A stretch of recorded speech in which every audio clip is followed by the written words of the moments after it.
Hadirin yang kami hormati, selamat siang dan selamat datang di ujian promosi doktor Saudari Syofriza Syofian yang merupakan mahasiswa program doktor di Fakultas Ekonomi dan Bisnis Universitas Indonesia. Beberapa saat lagi, sidang promosi doktor Saudari Syofriza Syofian akan dimulai. Dengan tidak mengurangi rasa hormat, kami mohon kepada hadirin yang sudah bergabung untuk tidak mengaktifkan kamera dan audio pada saat ujian berlangsung. Atas perhatiannya, kami sampaikan terima kasih. Tim penguji promosi doktor Universitas Indonesia memasuki ruang sidang. Kami persilakan Bapak dan Ibu tim penguji sidang promosi doktor untuk dapat mengaktifkan kamera dan audionya. Calon doktor Saudari Syofriza Syofian disilakan memasuki ruang sidang. Sekali lagi kami mohon dengan hormat untuk Bapak dan Ibu tamu undangan agar tidak mengaktifkan kamera dan audionya karena ujian akan segera kami mulai. Ujian untuk memperoleh gelar Doktor Ilmu Ekonomi pada program Pasca Sarjana Ilmu Ekonomi Fakultas Ekonomi dan Bisnis Universitas Indonesia dimulai. Kami silakan Ketua Sidang, Bapak Profesor Nahrawi Jalal Nahrawi PhD untuk membuka sidang ini. Assalamualaikum warahmatullahi wabarakatuh. Selamat siang, salam sejahtera buat kita semua, dan salam sehat. Hadirin undangan yang kami hormati, pada hari ini Selasa 26 Januari 2021, sidang terbuka promosi doktor Universitas Indonesia saya buka.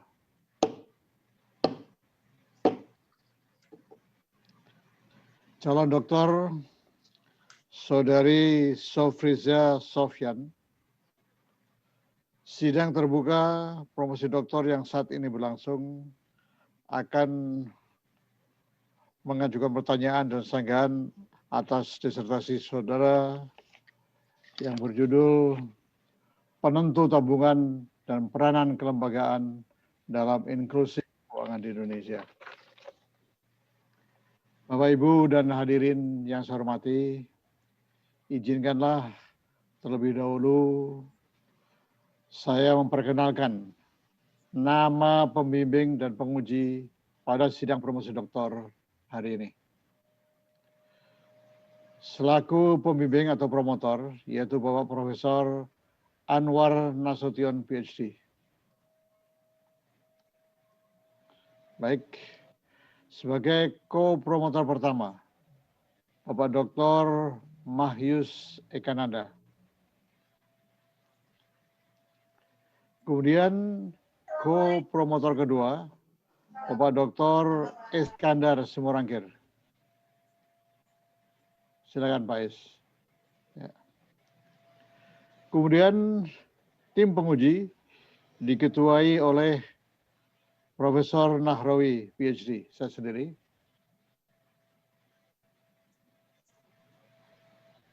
Kemudian ditemani oleh Ibu Diah Widiawati, PhD. Bapak Dewa Gede Karma Wisana, PhD. Kemudian Bapak Turo Wong Keren, PhD. Mana Pak Turo? Silakan. Kemudian Bapak Dr. Edi Priyo Pambudi.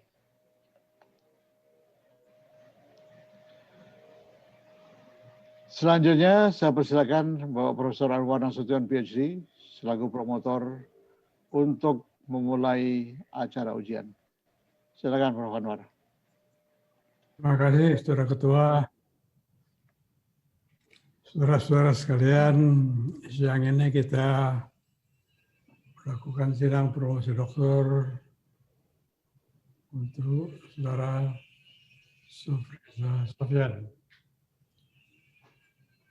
Dan Dr. Saudara Syafriza Sofyan, saya persilakan untuk membacakan secara singkat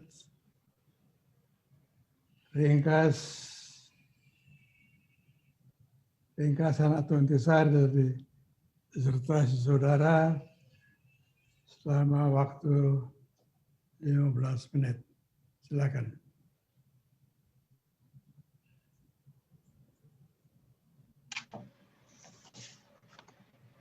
Yang terhormat, promotor Bapak Profesor Anwar Nasution, PhD, perkenankan saya membacakan ringkasan atau inti disertasi saya sebagai berikut. Judul disertasi saya adalah Penentu Tabungan dan Peranan Kelembagaan dalam Inklusi Keuangan di Indonesia. Latar belakang penelitian. Penelitian tentang tabungan banyak mengacu kepada hipotesa Keynes, yakni sebagai sisa pendapatan yang tidak dikonsumsi, disusul dengan hipotesa pendapatan permanen, hipotesa siklus hidup, hipotesa stok penyangga, dan pada teori Keynes, tabungan dipengaruhi oleh pendapatan disposable. Pada konsep life cycle hypothesis dengan dasar intertemporal choice consumption, faktor harga dan suku bunga merupakan penentu konsumsi atau tabungan. Perubahan suku bunga dan harga atau inflasi akan mengubah pendapatan sehingga akan berpengaruh terhadap konsumsi dan atau tabungan. Dalam tabungan diasumsikan terjadi akumulasi aset sehingga model permanent income hypothesis muncul. Pada model life cycle permanent income hypothesis yang merupakan penggabungan antara life cycle dan permanent income hypothesis yang didasarkan pada asumsi bahwa pasar modal adalah sempurna sehingga individu dapat meminjam untuk keperluan konsumsi. Dan dalam konsep precautionary saving, individu diharapkan mengharapkan kondisi aman dan menghasilkan risiko dari hal-hal yang tidak diharapkan. Sehingga individu mengikuti asuransi, kebijakan subsidi pemerintah, dana pensiun juga merupakan faktor penentu tabungan untuk berjaga-jaga. Sikap berjaga-jaga berasal dari faktor internal individu yang tercermin dari preferensi terhadap risiko. Sehingga faktor-faktor penentu tabungan yang banyak dilakukan saat ini dapat dilihat pada tayangan ini. Penelitian sebelumnya. Beberapa penelitian membahas peran individu terhadap tabungan dengan menggunakan data mikro berdasarkan perspektif latar belakang sosial dan budaya, serta ciri-ciri sosiodemografi. Pengalaman hidup, kapasitas kognitif untuk urusan finansial, dan emosi terkait uang terhadap tabungan, menurut Beverly dan Sheridan 1999, Sheridan 2000, Sheridan et al. 2003, Sheridan and Barr 2005. Heckman dan Hanna tahun 2012, serta Scanlon dan Sanders tahun 2017. Faktor penentu tabungan berdasarkan penelitian ini dipisahkan menjadi faktor individu dan institusional. Faktor institusi diturunkan dengan pendekatan ilmu sosial. Institusi mengurangi kebutuhan atas proses kognitif dan kontrol individu.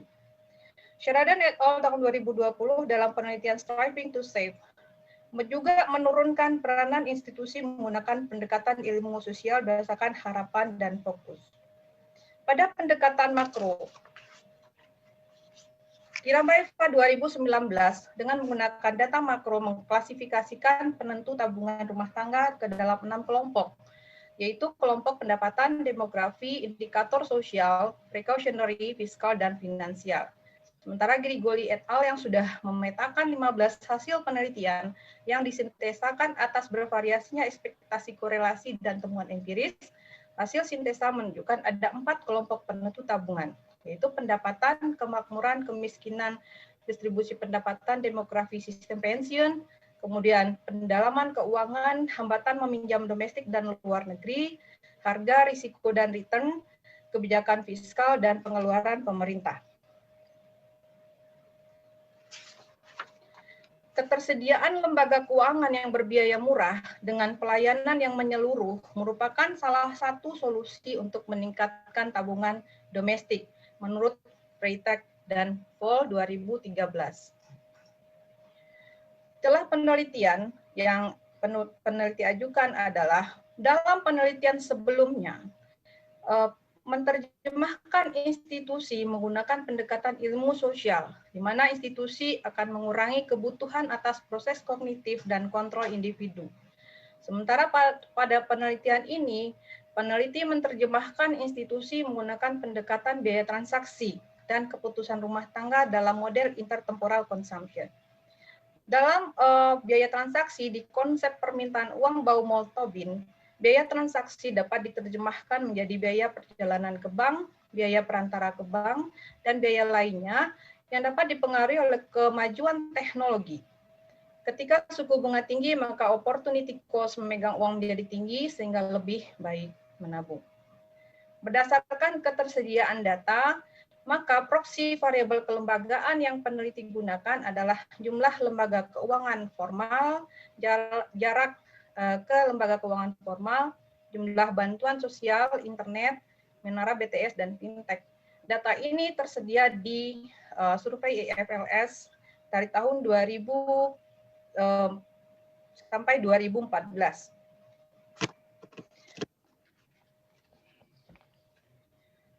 Dengan demikian, ya, dengan penambahan teori Baumol-Tobin, sehingga penelitian ini diperkaya dengan penambahan variabel biaya transaksi.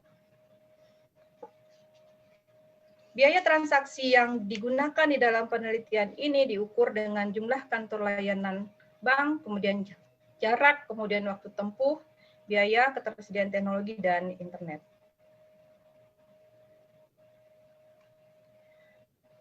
Fenomena saat ini, meningkatnya akses ke tabungan yang dikaitkan dengan rendahnya kepemilikan dan nilai tabungan pada masyarakat yang berpendapatan rendah, memunculkan penelitian tentang analisis terkait penentu tabungan. Kemajuan teknologi dan keberagaman lembaga penyedia layanan keuangan menyebabkan pentingnya untuk menganalisis peran kelembagaan terhadap inklusi keuangan. Berdasarkan teori dan kondisi saat ini, maka pertanyaan penelitian yang penulis ajukan adalah faktor apa saja yang paling berpengaruh dan menjadi determinan utama di dalam menabung. Untuk perspektif mikro dan makro, serta bagaimana peran kelembagaan dalam era kemajuan teknologi terhadap kebijakan inklusi keuangan. Bapak Ibu yang saya hormati, kontribusi penelitian adalah terbagi atas kontribusi akademik dan kontribusi praktis. Penelitian ini menggunakan variabel kelembagaan sebagai salah satu faktor penentu tabungan. Konsep kelembagaan dibangun berdasarkan teori ekonomi kelembagaan dan teori biaya transaksi, sehingga memunculkan ukuran-ukuran variabel kelembagaan yang berbeda dengan penelitian sebelumnya. Penelitian ini juga menggunakan alat analisis tabungan dan inklusi keuangan dengan menggunakan dua pendekatan sekaligus, yaitu ekonomi mikro dan makro, terhadap peran ketiga pelaku ekonomi, yaitu individu, institusi, dan pemerintah. Penelitian ini menambahkan analisis komprehensif mengenai determinan dari tabungan dan peran kelembagaan dalam peningkatan inklusivitas keuangan, pendalaman finansial, pengembangan finansial, dan pertumbuhan ekonomi. Kontribusi praktis menghasilkan outlook dari kebijakan keuangan inklusif, kemudian penjabaran tentang kantor pos merupakan bukti empiris dan pengalaman praktek nyata kebijakan inklusi keuangan di 3 negara, yaitu Indonesia, Jerman, dan Jepang.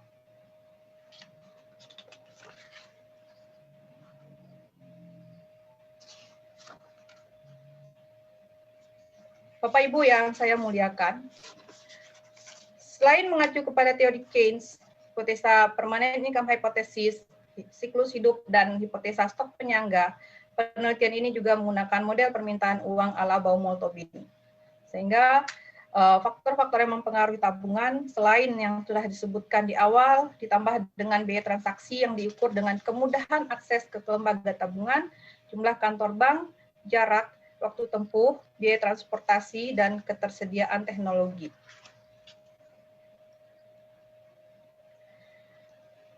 Data yang digunakan untuk menganalisis perspektif ekonomi mikro adalah data utama menggunakan IFLS tahun 2000 tahun 2007 dan 2014 dari buku 2, 3A, 3B, K, dan Kompas. Kemudian data tambahan adalah survei PODES yang diselaraskan dengan IFLS. Metode dan temuan utama untuk perspektif mikro dalam menentukan kepemilikan tabungan. Metode yang digunakan uji time effect, kemudian regresi logit data cross section dengan subsampel pendapatan dan umur. Temuan utama, kepemilikan tabungan dipengaruhi oleh tingkat pendidikan, pendapatan, tabungan masa lalu, jarak ke lembaga keuangan formal, lokasi, jumlah tidak signifikan terhadap kepemilikan tabungan rumah tangga miskin. Jumlah program pengentasan kemiskinan di desa berpengaruh pada kepemilikan tabungan rumah tangga berpendapatan rendah.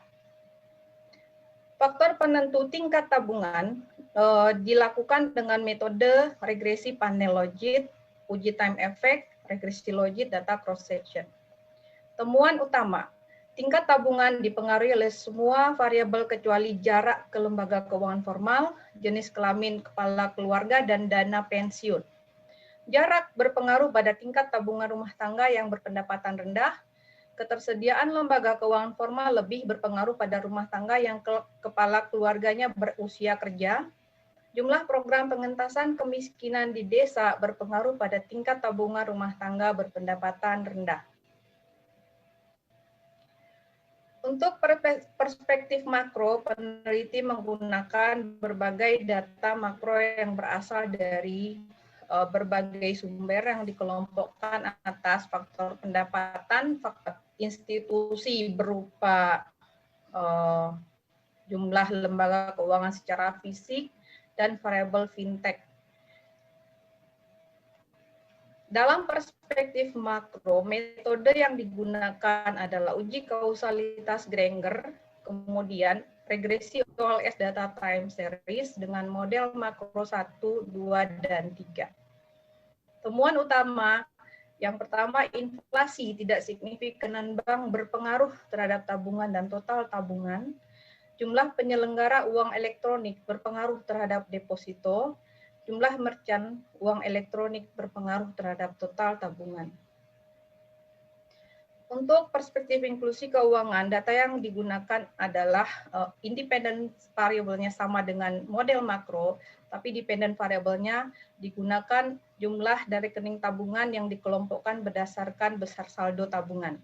Sehingga di sini bisa terlihat penabung rendah dan penabung tinggi. Metode yang digunakan untuk inklusi keuangan itu adalah regresi OLS data time series dengan model 1 sampai model 4. Temuan utama, pendapatan tidak signifikan terhadap tabungan, fintech dalam hal jumlah penyelenggara uang elektronik dan jumlah merchant sangat signifikan terhadap tabungan, jumlah kantor layanan bank signifikan terhadap tabungan terutama pada penabung kecil. Kesimpulan. Penentu tabungan dalam perspektif mikro adalah pendapatan, kecuali pada rumah tangga berpendapatan rendah, tabungan masa lalu, jarak ke lembaga keuangan formal, terutama pada keluarga berpendapatan rendah, dan jumlah lembaga keuangan formal berpengaruh terhadap tabungan. Status demografi dalam hal tingkat pendidikan, tingkat ketergantungan, ukuran rumah tangga dan lokasi terbukti signifikan di dalam menentukan tabungan. Penentu tabungan dalam perspektif makro adalah jumlah kantor layanan bank, jumlah penyelenggara uang elektronik, dan jumlah merchant uang elektronik yang berpengaruh terhadap tabungan. Bapak Ibu yang saya muliakan, peranan kelembagaan dalam inklusi keuangan, di mana dilihat dari fungsinya dalam memfasilitasi tabungan, baik dalam bentuk fisik dan teknologi, terbukti bisa mempengaruhi nilai tabungan dan kepemilikan tabungan secara signifikan. Secara fisik, dibuktikan dengan keberadaan dan ketersediaan kantor layanan bank yang berbiaya murah dan dekat. Secara teknologi dalam hal fintech, aplikasi yang mudah diadopsi, pasar online yang frekuen, peranan perusahaan fintech yang semakin besar walaupun dengan risiko yang meningkat. Terkait dengan ketersediaan kantor layanan yang berbiaya murah dan dekat, keberadaan PT POS sebagai infrastruktur yang sudah ada dan dulu pernah merupakan lembaga pengiriman uang sangat potensial untuk difasilitasi oleh pemerintah menjadi lembaga keuangan formal untuk menabung. Bapak Ibu yang saya hormati, saran dan rekomendasi yang pertama untuk kebijakan mikro adalah peningkatan pendidikan, terutama literasi keuangan masyarakat, meningkatkan pendapatan masyarakat bisa melalui pelatihan, bantuan modal, dan perlindungan usaha, meningkatkan jumlah program dan nilai bansos untuk pengentasan kemiskinan di desa, terutama bantuan non-tunai.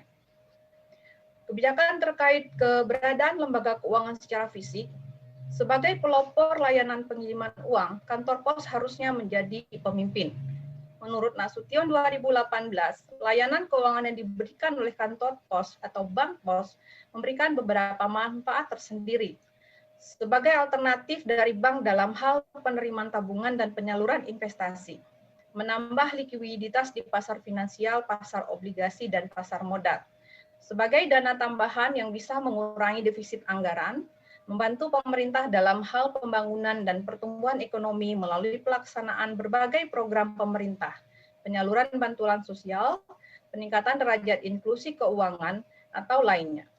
Keberadaan dan jangkauan fisik kantor pos sampai ke pelosok pedalaman terpencil dan terluar hendaknya menjadi batu pijakan yang kuat dalam layanan pengiriman uang seperti payment points dan fungsi sebagai kantor kas negara seperti menerima setoran pajak dan non-pajak, pembayaran pensiun, penyaluran bansos, dan lainnya. Diperlukan komunikasi dan koordinasi yang intensif antara PT POS dan BUMN keuangan lainnya seperti BRI dan BNI agar saling menguntungkan dan tidak saling melemahkan.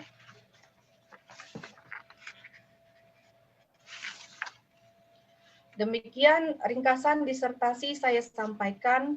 Terima kasih. Baik, terima kasih Saudari Promveda. Calon Doktor Saudari Syafriza Sofyan. Acara sidang ini kami lanjutkan dengan pertanyaan atau sanggahan dari penguji. Saya persilakan penguji pertama, Profesor Nahrawi, selaku Ketua Penguji, menyampaikan pertanyaan atau sanggahannya. Baik, saya berubah dulu menjadi Ketua Penguji. Saudara Promvenda, terlebih dahulu saya ingin mengucapkan selamat kepada saudari atas kerja kerasnya dan keuletannya sehingga acara ujian promosi ilustrasi saudari akhirnya bisa dilaksanakan di siang hari ini. Terus terang saja penelitian saudari sangat menarik. Saudari mencoba menganalisis penentu tabungan dan peranan kelembagaan dalam inklusi keuangan di Indonesia. Dalam kesempatan ini, saya ada dua pertanyaan yang sangat sederhana. Yang pertama berkaitan dengan temuan disertasi saudari, sedangkan pertanyaan yang kedua sifatnya sangat umum.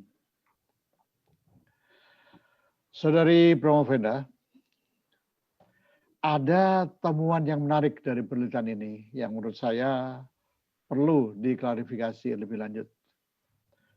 Pada penelitian ini, saudari menyimpulkan bahwa pendapatan rumah tangga merupakan faktor penentu tabungan, sedangkan suku bunga tidak merupakan faktor penentu tabungan. Padahal menurut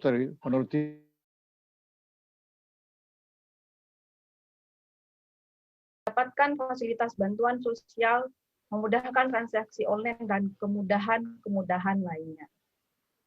Kemudian untuk pertanyaan yang kedua, novelty dari penelitian ini adalah dalam model peneliti menambahkan faktor biaya transaksi yang diukur dengan teori permintaan uang Baumol-Tobin sehingga menghasilkan ukuran-ukuran faktor penentu tabungan yang berdasarkan kepada faktor penentu memegang uang sehingga ukuran-ukuran ini lebih tepat untuk mencerminkan bagaimana peranan kelembagaan di dalam menentukan tabungan ikan. Terima kasih. Baik, terima kasih.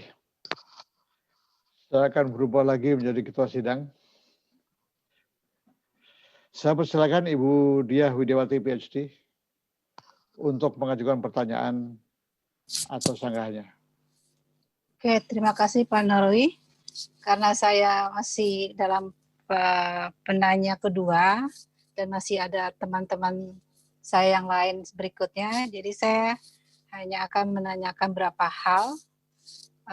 Mungkin ada 3 pertanyaan singkat dan mungkin nanti juga bisa dijawab dengan singkat. Pertama, terhadap temuan utama Anda untuk studi mikro. Di sini ada pernyataan bahwa tahun 2014 di slide 12 ya. Tahun 2014 program pengentasan kemiskinan signifikan pada kepemilikan tabungan pada rumah tangga yang kakaknya berusia pensiun lansia. Kemudian di bawahnya juga ada narasi tentang program bantuan BLT. Yang Anda anggap ini adalah menjelaskan yang mendorong kenapa kepemilikan tabungan meningkat. Nah, saya agak ragu dengan penggunaan kata temuan ya, karena ini apakah ini temuan atau ini fakta? Karena kan kalau program itu mengharuskan penerima bantuan punya rekening di suatu bank, itu kan artinya tanpa ada penelitian ini pun pasti akan ada peningkatan jumlah tabungan dengan program tersebut. Nah, itu yang mungkin saya nggak tahu ini apa karena narasinya yang tidak mencerminkan apa yang Anda ingin sampaikan, kecuali kalau memang Anda ingin bicara perbandingan antara 2 kelompok rumah tangga yang punya lansia dengan kelompok rumah tangga yang tidak punya lansia. Itu yang pertama. Yang kedua, seingat saya, kalau kita bicara mikro, behavior individual atau rumah tangga itu sangat tergantung pada suku bunga. Ya kan, orang menabung itu biasanya tertarik karena ada return-nya. Nah, saya nggak tahu mungkin apa saya yang miss dari yang saya baca di disertasi Anda yang tebal sekali, tapi saya tidak melihat itu sebagai suatu temuan atau finding penting yang diangkat sebagai suatu kesimpulan utama. Karena justru yang saya lihat di kesimpulan tentang yang mikro, Anda mengangkat isu tentang status demografi, kemudian bicara lembaga keuangan, dan yang paling agak mengganggu mungkin kesimpulan yang poin 3 di slide 17, setiap variabel yang gagal mendeterminasi tabungan sesuai hipotesis bisa terjadi akibat minimnya ketersediaan data. Nah, saya agak kenapa itu harus jadi suatu kesimpulan seperti itu. Nah, itu yang kedua ya. Yang ketiga mungkin secara garis besar, ketika Anda bicara tentang, pertama ketika kita bicara studi kasusnya adalah kantor pos, dan ketika kita bicara bantuan pemerintah untuk lansia atau keluarga miskin yang mewajibkan lewat perbankan, katakan via bank pos ini. Nah, sustainability-nya kan agak tidak bisa terjamin karena sangat tergantung pada ada tidaknya program pemerintah.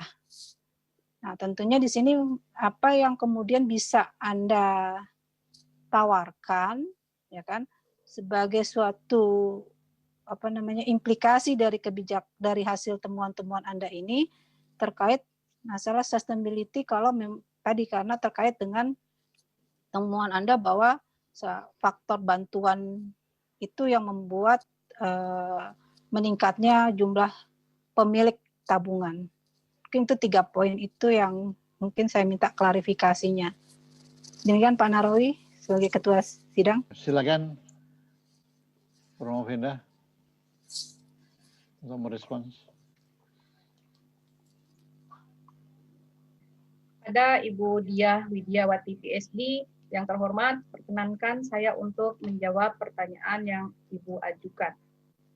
Pertanyaan pertama terkait dengan temuan utama studi ini pada tahun 2014 bahwa bantuan sosial pada lansia itu merupakan faktor yang signifikan mempengaruhi kepemilikan tabungan. Terutama diharapkan nanti untuk bantuan sosial yang disalurkan secara non-tunai. Sehingga pada saran dari penelitian ini, bantuan sosial ketika akan ditingkatkan itu harus lebih besar porsinya kepada bantuan yang berupa non-tunai. Pada pertanyaan kedua, pada perspektif mikro, suku bunga tidak dibahas disebabkan karena data yang mengukur suku bunga untuk IFLS tidak tersedia.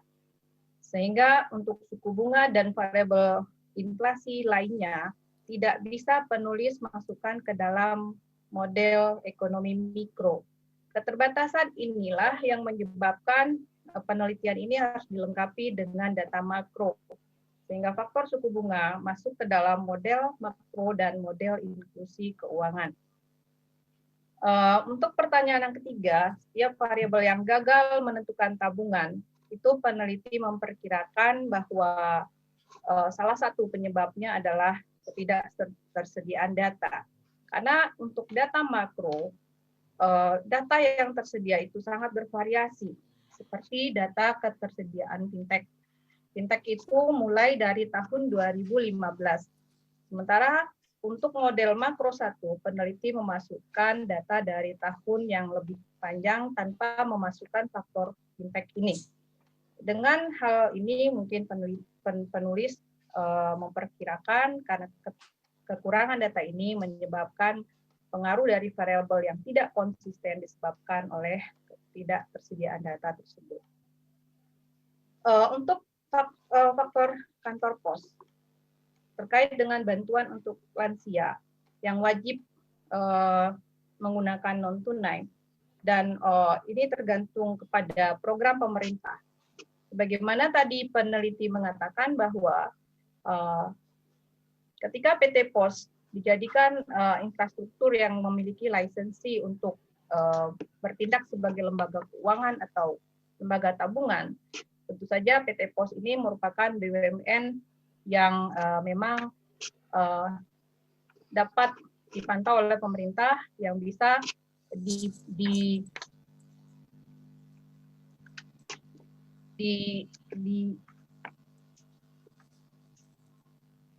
dilaksanakan penata laksanaan untuk penyelenggaraan kewajibannya sebagai lembaga keuangan dan memiliki sumber daya dan infrastruktur yang sudah tersedia, maka diharapkan dengan memberikan PT POS lisensi sebagai lembaga keuangan formal dan lembaga tabungan, maka sustainability dari program-program bantuan yang akan dilaksanakan oleh pemerintah. Terima kasih.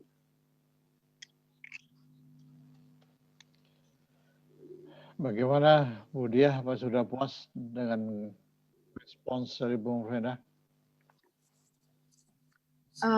Mungkin untuk yang isu keterbatasan atau penyediaan data bisa dimasukkan sebagai keterbatasan penelitian, karena kalau sebagai kesimpulan kurang bisa menyambung dengan finding-findingnya kan. Gimana Saudari Syafriza, mau direspons lagi? Ada Ibu Diah Widiawati PhD, terima kasih atas masukannya. Untuk keterbatasan data akan saya masukkan ke dalam keterbatasan penelitian. Baik, saya persilakan penguji berikutnya. Bapak Dewa Gede Karma Wisana PhD untuk mengajukan pertanyaan. Silakan Pak Gede.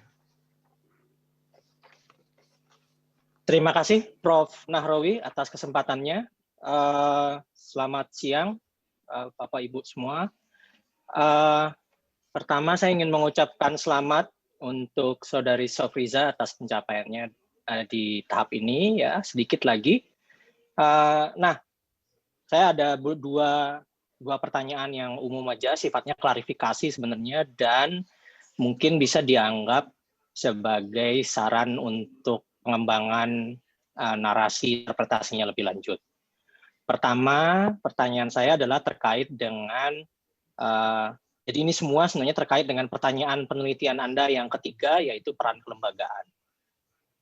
Yang pertama itu terkait dengan peran kantor pos. Di draft disertasi Anda menjelaskan cukup intensif, cukup komprehensif mengenai peran kantor pos. Kemudian di kesimpulan Anda menyatakan bahwa, atau di saran kebijakan Anda mengusulkan untuk agar pemerintah memberikan peran lebih banyak kepada kantor pos untuk berperan sebagai lembaga keuangan. Bisakah Anda menjelaskan secara singkat dan komprehensif bagaimana sebenarnya peran kantor pos selama ini, dan kira-kira seperti apa pengalihan peran tersebut yang sesuai dalam konteks lembaga keuangan? Terutama tadi kalau secara khusus Anda mengusulkan juga misalnya memberi peran kantor pos untuk penyaluran program bantuan sosial misalnya. Nah, itu yang pertama. Nah, pertanyaan yang kedua ini terkait dengan klaim atau kesimpulan yang Anda temukan, di mana Anda menyatakan bahwa jumlah keuangan formal KF itu berpengaruh terhadap tingkat tabungan. Tapi di sisi lain juga Anda menemukan peran fintech, ya, digital banking ini berperan. Ini mungkin enggak pertanyaan secara spesifik, tapi klarifikasi dan juga mungkin bisa Anda kembangkan nanti. Apakah tidak ada semacam complementary? Jadi mungkin pertanyaannya, apakah ketersediaan lembaga keuangan secara formal dengan digital banking, jadi fintech dalam hal ini, dia cenderung bersifat complementary atau bersifat substitute? Pertanyaan ini lebih karena misalnya bisa kita ilustrasikan, kalau di daerah-daerah yang physical banking sulit, mungkin digital banking atau fintech bisa berperan. Atau ternyata dua-duanya punya isu yang sama, yaitu infrastruktur. Nah, kira-kira apakah studi Anda bisa memberi insight atau indikasi awal bagaimana hubungan antara lembaga keuangan formal dengan fintech khususnya atau digital banking secara umum? Mungkin itu pertanyaan dan klarifikasi dari saya. Terima kasih. Kepada yang terhormat Bapak I. Dewa Gede Karmawisana PhD, perkenankan saya untuk menjawab pertanyaan yang Bapak ajukan. Pertanyaan pertama berupa klarifikasi tentang peran kantor pos. Saat ini kantor pos memang memiliki tantangan, kekuatan, dan kelemahan. Tantangan utama dari PT Pos itu adalah dalam bisnis pembayaran dia masih belum terupdate secara digital. Kemudian kekuatan dari PT Pos ini adalah jangkauan wilayah kerja yang sangat luas, sistem kode yang dimiliki berdasarkan pada penguasaan dan pemetaan wilayah teritorial, kemudian memiliki infrastruktur yang bisa digunakan untuk kerjasama dengan pihak lain, dan mampu meningkatkan derajat inklusivitas keuangan bagi pemilik tabungan di luar Jawa, sesuai dengan visinya. Kemudian kelemahan dari PT Pos itu adalah terkait manajemen dan sumber daya manusia dan masih ketinggalan dalam mengikuti pasar online. Kemudian kelemahan berikutnya juga berkurangnya peran PT Pos sebagai payment points atau points of sales. Walaupun demikian, PT Pos itu berada di segala penjuru negeri ini. Dia memiliki 4.543 kantor pos yang mengelola 58.700 titik layanan di 1.151 pos desa serta 940 lokasi transmigrasi terpencil. Nah, kalau sebagai perbandingan, outreach dari BRI bisa sampai ke tingkat kecamatan, sementara outreach kantor pos bisa hanya sampai tingkat desa atau kelurahan, bisa sampai tingkat desa atau kelurahan. Selain itu, kantor pos tidak bisa macam-macam, istilahnya tidak bisa melakukan kebijakan di luar apa yang sudah ditetapkan oleh pemerintah. Dan kantor pos itu sebenarnya melibatkan masyarakat kecil yang sebenarnya less educated dan diharapkan mereka adalah least cost. Dengan demikian, kekuatan-kekuatan yang dimiliki PT POS, seandainya nanti pemerintah memberikan lisensi untuk PT POS, saya sangat berharap nanti PT POS bisa berperan sebagai lembaga keuangan yang menjadi leading di negeri ini. Terkait dengan pertanyaan yang kedua, mengenai signifikannya jumlah lembaga keuangan formal dan fintech di dalam beberapa regresi, di sini saya bisa jelaskan bahwa sebenarnya jumlah lembaga keuangan formal di dalam ekonomi mikro itu lebih berperan pada masyarakat yang berpendapatan rendah. Dan untuk fintech ini sendiri, itu dapat dilihat bahwa jumlah penyelenggara keuangan digital dan jumlah merchant itu mempengaruhi tabungan. Hal ini terkait semata-mata karena kemudahan yang diberikan dengan memiliki fasilitas ini. Saya setuju dengan yang Bapak katakan bahwa di sini ada indikasi awal, yaitu untuk lembaga keuangan formal itu lebih dibutuhkan untuk masyarakat desaan yang terpencil, yang tidak terjangkau oleh teknologi, sementara fintech itu lebih cocok untuk masyarakat perkotaan. Dan untuk itu, indikasi awal mengenai faktor penentu tabungan bisa dijelaskan. Demikian jawaban yang bisa saya berikan. Baik, terima kasih banyak. Saya persilakan penguji berikutnya. Bapak Turo Wongkeren, PhD. Kalau memang tidak ada tambahan komentar dari Pak Dewa. Apa ada tambahan, Pak Dewa? Tidak ada, Prof. Nahrawi. Terima Oke. kasih banyak, Baik. Saudari Rosalviza. Baik, lanjut ke Pak Turo, silakan. Baik, terima kasih Prof. Nahrawi sebagai Ketua Sidang. Bu Syafriza, pertama saya ucapkan selamat bisa sampai ke tahap promosi ini. Pertanyaan saya cukup sederhana sebenarnya.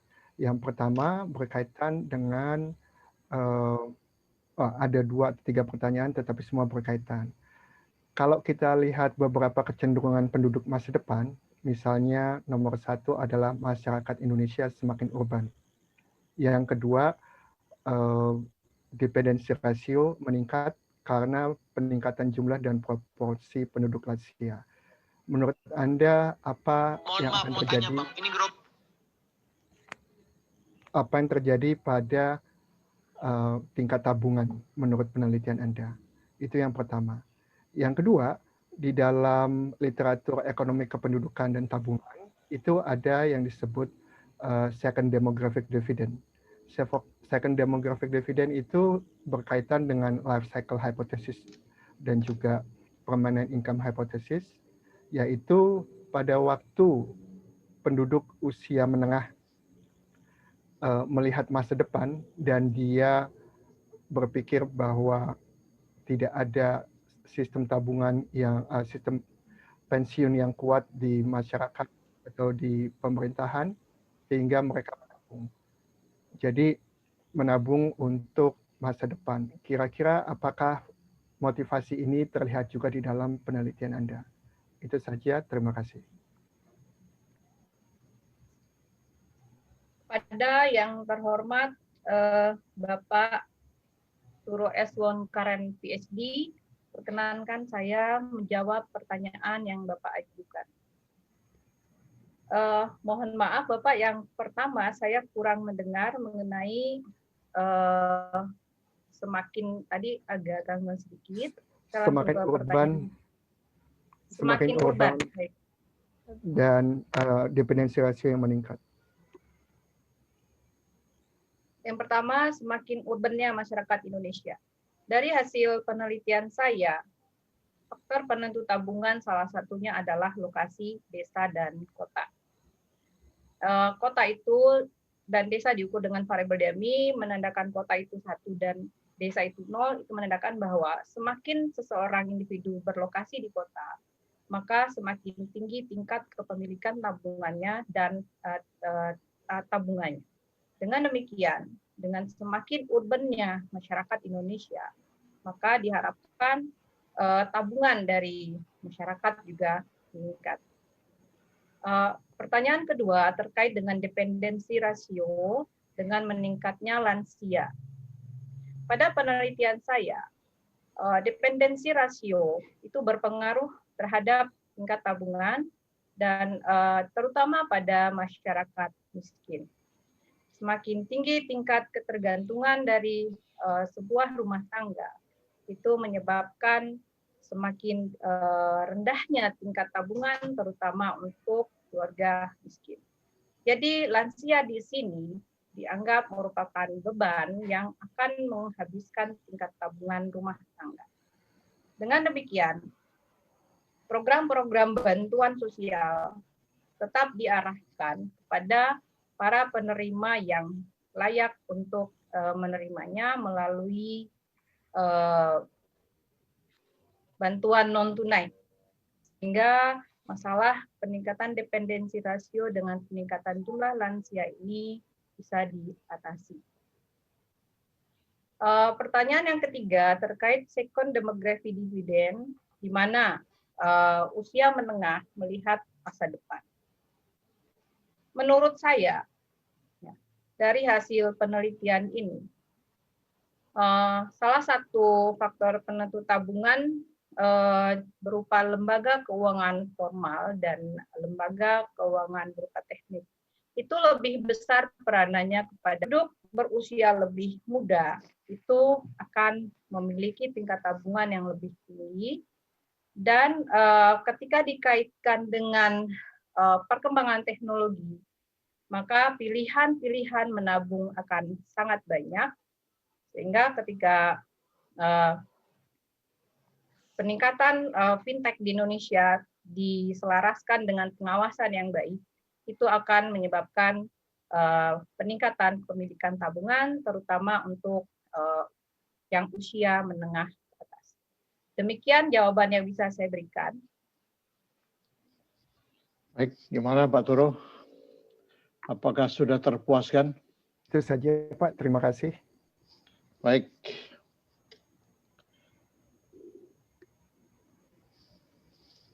Saya persilakan penguji berikutnya, Bapak Dr. Edi Priyo Pambudi untuk mengajukan pertanyaan.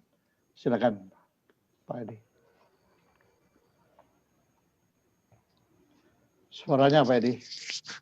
Yang saya hormati Ketua Sidang, promotor dan para kompromotor, Ketua Penguji dan para penguji, para undangan dan promovenda. Terima kasih atas kesempatannya dan juga saya mengucapkan selamat kepada Ibu Sofrisa yang telah sampai pada tahap ujian akhir. Dan saya salut, Ibu sangat tenang. Ada dua hal. Hal yang pertama adalah untuk penyempurnaan disertasi saudara. Yaitu, mohon Ibu mungkin lebih teliti di dalam penulisan yang bersumber dari studi literatur ilmiah atau sumber referensi publik dan juga dari pendapat Ibu sendiri. Karena di beberapa statement tidak bisa dipisahkan mana yang sebenarnya itu pendapat, temuan penelitian maupun dari studi literatur. Juga melengkapi informasi sumber data dan informasi pada tabel yang saudara sajikan, mohon bisa memberikan penyajian tabel apabila dia juga melewati batas halaman, tidak terpotong sehingga bisa diikuti. Hal kedua, ini pertanyaan yang untuk saudara jawab dengan ringkas dan jelas. Yaitu yang pertama, hasil penelitian disertasi saudara pada bab 6 halaman 321 menyatakan bahwa faktor pendapatan tidak signifikan sebagai penentu tabungan, tapi jarak lembaga keuangan relatif signifikan untuk masyarakat rumah tangga miskin. Saudara juga menyatakan bahwa jumlah LKF itu tidak signifikan sebagai penentu tabungan bagi rumah tangga miskin. Padahal sudah cukup jelas bahwa masyarakat berpenghasilan rendah atau miskin, pendapatannya pasti lebih kecil daripada pengeluarannya, sehingga tidak mempunyai sisa untuk ditabung. Nah, jika jarak LKF di masyarakat otomatis itu akan menambah jumlah LKF, tetapi menurut saudara jumlah LKF tidak signifikan bagi kelompok rumah tangga miskin. Nah, ini yang menurut saya kesimpulan saudara menjadi ambigu. Nanti mohon argumentasi saudara. Yang kedua, akses kepada masyarakat miskin pada LKF ini dalam rangka inklusi keuangan kan tidak hanya untuk tabungan, tapi sebenarnya juga untuk penyaluran perlindungan sosial supaya lebih tepat sasaran. Nah, oleh karena itu pada pernyataan halaman 324, ini mohon dicermati, saudara menuliskan, walaupun demikian, pemerintah tidak bisa bebas melaksanakan program bagi-bagi uang tanpa ada alasan spesifik dan kondisi yang memaksa. Saya kira ini adalah suatu pernyataan opini, bukan pernyataan hasil penelitian saudara yang didukung oleh analisis, karena selama ini pemerintah dalam memberikan pelindungan sosial pasti sudah ada hitungannya dan tidak mungkin sekedar bagi-bagi uang. Ini juga terjadi di halaman 325. Lalu yang ketiga terkait dengan pertanyaan penelitian di halaman 16 angka 3. Kesimpulan saudara menyangkut teknologi digital, saudara menyinggung soal DLT, Distributed Ledger Technology. Hingga saat ini DLT belum diterapkan di Indonesia. Termasuk Gojek, OVO, dan lain-lain itu belum menerapkan DLT. Kenapa? Karena aturan dalam Bank Indonesia masih kategorinya dilarang. Saudara juga menyebut bahwa Bitcoin adalah alat pembayaran. Nah, ini juga pernyataan yang tidak tepat karena Bitcoin dan cryptocurrency lainnya tidak diizinkan sebagai alat pembayaran. Justru saudara mungkin perlu mengantisipasi dengan bagaimana kalau nanti dibentuk bank digital. Ini pernyataan saudara pada halaman 326 juga menurut saya menjadi tidak relevan. Terima kasih Ketua Sidang.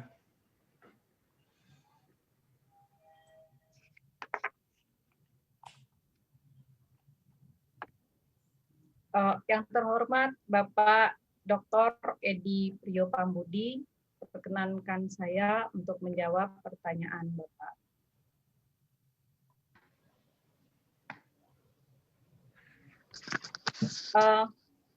Hasil penelitian saya yang dimuat di dalam kesimpulan pada halaman 321 itu adalah merupakan penggabungan dari hasil penelitian untuk mikro, makro, dan inklusi keuangan. Salah satu hasil penelitian yang saya ungkapkan adalah pada kelompok rumah tangga miskin, variabel kelembagaan atau jumlah lembaga keuangan formal tidak memiliki dampak signifikan terhadap tabungan. Dan sebaliknya, dependensi rasio memiliki dampak signifikan negatif terhadap tabungan karena tabungan merupakan aktivitas yang mewah dan eksklusif. Pernyataan ini didukung dengan bahwa pendapatan tidak mempengaruhi tabungan pada masyarakat miskin. Sehingga salah satu hal yang dapat dilakukan untuk meningkatkan tabungan, terutama untuk masyarakat miskin, adalah meningkatkan pendapatannya. Untuk pertanyaan mengenai akses kepada masyarakat miskin, lembaga keuangan formal tidak hanya untuk tabungan. Saya setuju dengan apa yang Bapak katakan, bahwa akses pada masyarakat miskin berupa lembaga keuangan formal tidak hanya ditujukan untuk tabungan, tetapi akses ini juga ditujukan kepada pada pemberian untuk fasilitas-fasilitas lainnya kepada masyarakat. Kemudian untuk program bagi-bagi uang yang saya tuliskan di sini, saya bermaksud adalah selama ini pemerintah memberikan bantuan sosial sering salah sasaran dan tidak ada mekanisme yang sangat betul-betul tepat untuk memberikan bantuan tersebut secara tepat sasaran. Yang kedua juga dengan hal tersebut maka skema dan mekanisme yang ada sangat perlu ditingkatkan atau diperbaiki sehingga program ini justru tidak akan menyebabkan penambahan uang fisik dan berdampak kepada hyperinflation. Untuk yang distributed ledger yang mengenai belum berlakunya Bitcoin di Indonesia, mungkin nanti akan saya perbaiki sesuai dengan saran yang Bapak sampaikan. Demikian jawaban yang bisa saya berikan. Ya. Gimana Pak Edi? Sudah terpuaskankah? Cukup, Prof. Terima kasih. Baik. Saya persilakan co-presenter pertama, Bapak Dr. Mayu Sekananda, untuk menyampaikan tanggapan. Terima kasih Ketua Sidang. Baik, sebelumnya saya mengucapkan selamat kepada Sofriza, di mana kita sama-sama bekerja dan juga menyertai Anda untuk membentuk suatu disertasi yang baik, mulai dari belajar mengenai pengolahan data IFLS ya, sampai ke berbagai kota. Pokoknya ucapan selamat kepada Sofriza. Baik, saya akan bertanya sebagai penguji di sini. Begini Mbak Sofriza, jadi Anda membuat suatu kesimpulan.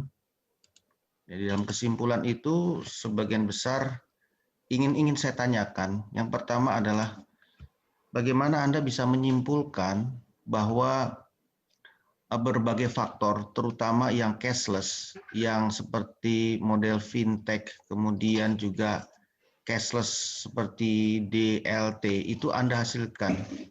Apakah itu berasal dari data empiris Anda, ataukah pengumpulan opini, ataukah referensi-referensi lain selain data dari FLS? Itu pertanyaan saya yang pertama. Yang kedua itu adalah bagaimana Anda bisa mengkaitkan kondisi, Anda tuliskan juga kan di dalam kesimpulan dan saran ini, dengan kondisi pandemik sekarang, berdasarkan hasil penelitian Anda. Jadi bukan berdasarkan informasi di luar hasil penelitian Anda, data-data penelitian Anda. Yang ketiga, mohon Anda sampaikan kepada khalayak luas hasil.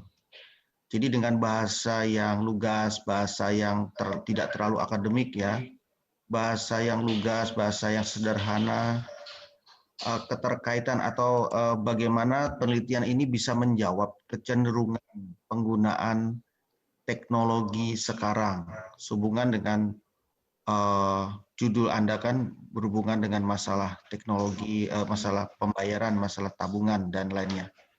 Itu aja 3. Mohon disampaikan kepada khalayak masyarakat, kan di sini pendengar juga ada orang-orang yang bukan akademik, jadi non akademik, untuk bisa dijelaskan secara baik. Silakan. Pada Bapak Dr. Mahyus Ekananda, perkenankan saya menjawab pertanyaan-pertanyaan dari Bapak. Pertanyaan pertama terkait dengan variabel yang saya gunakan, apakah variabel tersebut dimasukkan ke dalam data seperti fintech. Untuk fintech sendiri, di dalam ekonomi mikro, dalam pendekatan mikro, saya menggunakan pendekatan ketersediaan menara BTS. Karena data tersebutlah yang ada dan bisa digali dari Podes. Saya juga sebenarnya menggali data tentang ketersediaan warnet. Tetapi data tersebut tidak tersedia di setiap periode IFLS. Sehingga pada ekonomi mikro, data yang ada adalah jumlah lembaga keuangan formal, kemudian bantuan sosial, jumlah program pengentasan kemiskinan, kemudian jumlah menara BTS, dan warnet yang tidak tersedia di setiap periode. Sementara untuk penelitian makro, fintech itu saya ukur dengan yang pertama adalah ketersediaan agen laku pandai, kemudian layanan keuangan digital, kemudian jumlah penyelenggara uang elektronik, dan jumlah penyelenggara uang elektronik merchant. Nah, berdasarkan data-data tersebut, maka di hasil penelitian makro saya menemukan bahwa ketersediaan fintech itu berperanan terhadap tabungan. Jika dikaitkan dengan keberadaan tersebut, maka fasilitas DLT atau uang elektronik lainnya yang memang tidak saya masukkan ke dalam penelitian mungkin dapat dianalogikan sebagai fintech. Kemudian yang kedua, untuk pernyataan saya mengenai pandemi. Pandemi pada saat ini memang memaksa kita untuk bertransaksi semuanya melalui online, sehingga fintech atau lembaga fintech itu mendapatkan keuntungan yang sangat besar-besaran selama pandemi ini. Memang informasi tentang pandemi tidak ada masuk di dalam data saya karena datanya sangat terbaru, tapi saya mengkaitkan analisisnya terhadap hasil penelitian ini. Kemudian untuk yang ketiga, bagi halayak luas, ya, faktor penentu tabungan secara mikro dan makro itu secara garis besar dapat dikatakan bahwa jumlah lembaga keuangan atau ketersediaan kantor layanan bank itu masih merupakan faktor yang signifikan di dalam menentukan tabungan. Yang diperlukan saat ini adalah bagaimana jumlah kantor layanan bank tersebut bisa memfasilitasi kebutuhan masyarakat yang saat ini sudah bergerak kepada transaksi online dan fintech. Sehingga lembaga keuangan, BUMN lembaga keuangan maupun lembaga keuangan bukan bank, itu harus mengarah pada bagaimana pengelolaan bisnisnya secara digital. Kemudian untuk pengawas seperti Bank Indonesia, OJK, atau lembaga pengawas lainnya, tentu saja harus memberikan perlindungan yang maksimal kepada konsumen terkait dengan sangat berkembang pesatnya transaksi secara digital saat ini, sehingga bisa merugikan konsumen. Bagi masyarakat yang menggunakan fasilitas perbankan yang menggunakan digital, itu memang harus memiliki informasi yang banyak, kemudian kehati-hatian yang tinggi sehingga tidak dirugikan dengan era teknologi saat ini. Demikian jawaban yang bisa saya sampaikan. Bagaimana Pak Mayus? Sudah cukup puas? Cukup, Prof. Baik. Saya persilakan ko-promotor kedua, Bapak Dr. Iskandar Simorangkir, untuk menyampaikan tanggapan atau pertanyaan. Silakan, Pak Is. Terima kasih, Profesor Narwi, atas kesempatan yang diberikan. Yang saya hormati promotor, ko-promotor, serta para penguji dan Soprisa. Ada beberapa hal, ada yang untuk penajaman. Prof, ini kan masih boleh ini kan diperbaiki kan? Masih. Nah, jangan dianggap udah ini semuanya. Yang pertama ya, kalau kita lihat judul sebenarnya itu kan penentu tabungan dan peranan kelembagaan dalam inklusi keuangan di Indonesia. Sebenarnya Soprisa, kalau inklusi keuangan itu luas sekali, ya. Tetapi waktu saya baca disertasi, waktu kamu membuat pendekatan inklusi keuangan, kamu menggunakan tabungan dan rekening, ya. Itu sama dengan tabungan sebenarnya, kayak gitu. Kamu menggunakan istilah tuh yang kadang-kadang nggak pas seperti itu ya. Kecuali kamu memang membahasnya inklusi keuangan. Dependent variable itu kan tabungan atau rekening. Kemudian apakah dia independen variabelnya adalah kamu menggunakan indikator-indikator terkait dengan faktor penentu tabungan tadi, misalkan seperti pendidikan, ya, kemudian jarak dan sebagainya itu, ya, maka tuh rasa-rasanya kalau memang hanya sebatas tabungan, ya harusnya tabungan. Saya nggak ngelihat lain-lain. Itu yang pertama. Yang kedua, kamu tuh kadang coba saya lihat di contoh di bab 2, ya, itu cerita tuh banyak-banyak nggak ada relevansinya dengan disertasinya. SNKI saya tuh kamu ambil, kamu cuplik kayak gitu, taruh program aja. Ini bukan standar disertasi, kayak gitu. Saya kan sekretaris Dewan Nasional Keuangan Inklusif saya, jadi tahu tuh kata-kata programnya secara rinci, saya tahu banget karena tiap hari itu kerjaan saya, ya. Selain saya jabatan penguji, kok promotor, juga sebagai sekretaris Dewan Nasional Keuangan Inklusif yang kerjaan saya sehari-hari. Kamu nyaplok aja tuh. Misalkan lah contoh tuh saya lihat, ya, nggak ada ceritanya. Masa model disertasi kayak gini? Misalkan lah kayak halaman 166, 167, 150, 138 sampai 140, 201, 229. Kamu menyajikan tabel untuk apa itu? Semua kayak gitu. Nggak tertata secara sistematis, ya, seperti itu, ya. Maka tuh tadi saya sambil bercanda, jangan memanfaatkan deadline sebagai ukuran untuk kita bisa lulus. Nggak benar, saya pikir yang kayak gitu harus diperbaiki lah omongannya kok promotor itu, ya, promotor diperbaiki yang seperti itu, ya. Itu yang kedua. Kemudian kamu tuh saya lihat parsial menganalisisnya. Terus itu sama seperti Pak Edi tadi bilang, itu banyak pendapat pribadi. Ya. Iya. Contoh misalkan lah pos itu, oke, dia kuat jaringan, oke, kayak gitu. Tahu nggak kamu kalau menambah jaringan, kenapa sekarang bank banyak menutup cabangnya? Tahu nggak? Karena overhead cost-nya mahal sekali. Kamu mikirannya hanya jaringan, nggak mikirin biaya. Enak aja nganalisisnya kayak gitu. Ya, karena secara dari data makromu tadi menunjukkan kelembagaan itu signifikan, langsung kamu ngasih saran kayak gitu. Terus itu cerita posnya aja tuh coba kamu baca lagi. Entah kemana-mana, yang Bank Jerman lah, Bank Pos Jerman lah, yang relevansinya nggak ada terkait dengan kamu ceritain, malah ada bahasa Jepang kamu tempel di situ. Di Bank Pos Jepang kayak gitu. Ini kan tolong nanti ini masih diperbaiki, ya. Walaupun memang saya akui keseluruhan kamu luar biasa ini Budia, Pak Narowi, kemajuan pesat, ya. Maka tuh saya bangga juga, ya. Dari tadinya apa?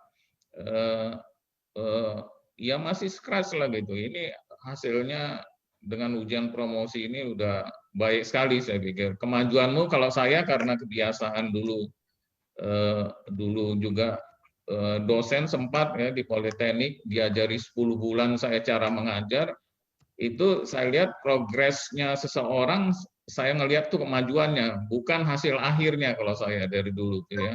Maka tuh saya kalau ada pandangan yang berbeda dengan penguji lain, saya berbeda karena saya sebagai pendidik, ya, pendidik. Jadi artinya kemajuan kamu itu saya sangat apresiasi, luar biasa, ya. Bagaimana kamu membangun disertasinya tadi yang dari mentah ini menjadi menurut saya sangat baik. Itu hanya perbaikan-perbaikan gitu wajar lah, ya. Saya pikir secara keseluruhan oke lah disertasinya, ya. Itu, ya. Tolong nanti kalau yang dibahas itu Sofrisa, tolong yang terkait lah kayak gitu, ya. Coba kamu baca lagi, maka tuh saya nih dan ya mata saya agak bengkak nih gara-gara nggak tidur baca disertasimu tuh, ya. Itu banyak yang kayak gitu, ya. Itu yang kedua ya, jangan terlalu jam kamu konklusi tanpa melihat jaringan itu terus menyimpulkan solusinya adalah kantor pos kayak gitu. Harus kamu analisis gitu. Kenapa dia misalkan tahu nggak waktu kita rencananya mau menghidupkan lagi, misalkan Bang, dihitung-hitung sangat mahal karena ada BRI udah. Bahkan itu BRI itu ada kapal-kapalnya, tahu nggak Sobrisa? Sampai ke pelosok-pelosok. Itu kan data yang kamu tersedia aja kayak gitu. Saya ingat waktu masih Pak Menko Pinpo-nya Pak siapa? Pak Edi si yang sebelumnya. Nah, itu kita mau menghidupkan dengan peraturan terkait dengan berbeda dari aturan perbankan. Tapi ternyata di situ ada BRI unit ada di mana-mana. Ya, kosnya mahal sekali, overhead cost-nya. Saat bersamaan itu banyak bank menutup kantor cabangnya karena overhead cost-nya mahal gitu. Itu loh maksud saya, itu analisisnya parsial, jangan terlalu cepat juga. Bagus memang pemikirannya, ya. Pemikiran seperti itu, tapi jangan jam ke konklusi kayak gitu dong, kayak gitu. Ya, saya tiap hari kerjaan saya nih, maka tuh saya nggak bisa dibohongin saya. Memang bidang saya ini tiap hari. Bahkan waktu Pak yang saya bilang Menko Pinko sebelumnya, kita mau menghidupkan karena nggak bisa izin bank, dia izin khusus mau kita buat. Tapi berdasarkan hasil itunya benar-benar nggak layak kayak gitu. Ini pun hasil ini kamu aja ini kan dari pandangan-pandangan kayak gitu. Dengar cerita orang nggak efisien SDM-nya, kamu paparkan di sini. Kecuali misalkan ada rujukan penelitian siapa yang seperti Pak Anwar itu oke itu, ya saya pikir. Tapi kalau yang lain-lain hanya opini, jangan dong dimasukin seperti ini. Itu yang berikutnya. Orang miskin kan gini, yang hasil temuanmu yang di halaman 321 ya. Kalau dari hasil temuannya kan untuk kelompok keluarga miskin itu kan pendapatan tidak signifikan, ya. Kemudian kalau kita kelembagaannya juga tidak signifikan, sederhana aja sebenarnya, ya. Karena mereka nggak punya pendapatan, ya, semua dikonsumsi. Itu kan data tabungan mereka itu kan rata-rata hampir nol kayak gitu ya. Karena tidak ada pergerakan variability data di dependent variable-nya, ya harusnya kan wajar ini kamu tidak signifikan gitu. Begitu juga tadi kelembagaannya. Coba kamu lihat rata-rata yang seperti itu ya. Itu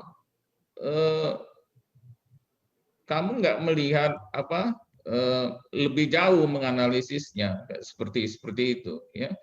Orang dia saldonya aja nggak ada kayak gitu ya, karena langsung dipakai untuk konsumsi. Karena aturannya gini, Soprisa, aturannya pemerintah, kalau dia itu ada saldonya ya, biar tahu kamu kenapa hasilnya kayak gitu ya. Itu nggak digunakan, nanti dia dibalikin, sehingga akhirnya apa yang terjadi? Maka tuh kamu kenapa tadi hasilnya kamu nggak signifikan? Itu semua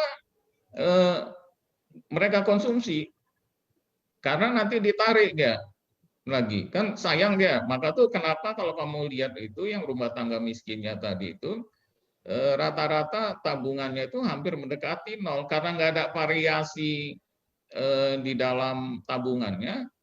Ketika kamu regres, ya pasti kan nggak signifikan tuh independent variable-mu, explanatory variable-mu itu nggak akan signifikan di persamaanmu. Sebenarnya itu lebih kepada masalah itu, nggak ada esensinya. Seperti misalkan tabungan tadi juga kayak gitu. Tabungan kan itu siapa aja nanti di dalam pengambilan keputusan kalau keseluruhan pasti sangat ditentukan oleh seberapa besar dia dapat return dari menabung dia kayak gitu ya. Seperti itu. Ini kamu kan ini ada lagi yang aset tuh di regress ya kan, tambah regress ada nggak signifikan, itu belum tentu asetnya itu dari savingnya dia gitu. itu bisa aja dari dia meminjam misalkan, atau dia itu merupakan bagian dari modal kerja usaha dia, seperti itu. Ya, itu saya angkat juga tadi yang menjadi pertanyaannya Budiah tadi kayak gitu. Itu fakta atau hasil temuannya. Seperti saya bilang, karena kuah ketentuan itu bantuan non tunai itu harus buka rekening, maka tuh otomatis rekeningnya akan bertambah gitu. Itu fakta memang seperti itu. Nah, maka tuh tadi kritisinya Budiah tadi yang mengatakan itu fakta atau hasil temuanmu itu sangat valid menurut saya tadi, ya sangat valid sekali karena memang aturannya udah jelas itu faktanya. Seperti itu apa Soprisa, ya. Itu beberapa hal yang ini menurut saya. Jadi nanti saya setuju tadi Soprisa kalau yang keterbatasan tadi dikemukakan di keterbatasan, ya, jangan dibuat sebagai temuan tadi. Kan itu ada keterbatasan. Misalkan lah kayak kamu mentransform data PODES tadi, ya kan, ke dalam IPLS, ya kan. PODES-nya itu kita kan nggak yakin kan kita bisa sama itu apanya. Oke lah, misalkan desanya, ya kan, kamu masukin tuh indikatornya itu di dalam IPCLS, ya kayak gitu. Dan juga ininya, kendala ininya juga, ini kan datanya kan IPCLS kayak seperti itu Soprisa, ya. Mungkin ini supaya tahu juga penguji yang lain, itu bagaimana kamu apanya, kan periode datamu itu kan di IPCLS ini yang coba kamu jawab. Saya juga waktu dulu saya nanya masih belum jelas juga waktu kamu bimbingan. Yang datanya kan 4 periode tuh, Soprisa. Kan 2000, 2007, 2014. Iya kan? 2000, 2007 itu kan selang waktunya FCS kan 7 tahun. Itu bagaimana kamu menentukan yang survei kan ada nggak sama semua tuh kan. Hebat sekali kamu bisa membedakan itu gimana tuh. Ya. Itu aja yang saya masih bingung waktu apa nih. Kemudian memasukkan PODES tadi bagaimana kayak gitu. Terus catatan terakhir, fintech itu harusnya definisinya nggak kayak gitu. Fintech sekarang tuh ada 5 juta, Soprisa. Definisi fintech bukan yang seperti kamu kemukakan tadi, LKD itu. Ya. LKD itu bukan fintech tuh. Itu adalah layanan keuangan digital yang ada produk BI itu. Nah, kemudian kalau branch/banking tuh yang OJK tanpa kantor cabang, dia menggunakan misalkan toko-toko sebagai merchantnya mereka sebagai branch/bankingnya bank-bank kayak gitu. Harus bisa juga supaya penggunaan terminologi itu harus sama. Kalau fintech sekarang ini kecuali crowdfunding aja yang boleh melakukan semacam saving, tapi kan itu crowdfunding kan, dia langsung salurkan kan ke orang yang membutuhkan. Nah, itu baru namanya fintech seperti itu. Kalau yang kamu ceritakan tadi itu bukan definisinya fintech itu, ya. Tapi secara keseluruhan Pak Norowi saya cukup puas dengan kemajuan. Namanya juga manusia kan nggak ada yang sempurna, ya, penelitian tuh nggak ada yang sempurna, maka tuh ada celah-celah untuk penelitian lebih lanjut. Saya pikir itu Pak Norowi. Baik, terima kasih Pak Iskandar.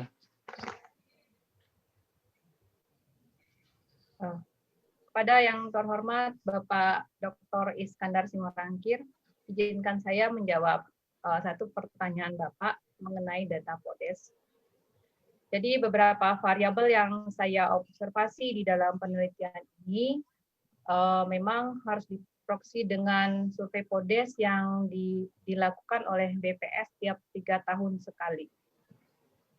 Saya melakukan penyelarasan dengan tahun yang sama dengan tahun pelaksanaan IFTLS.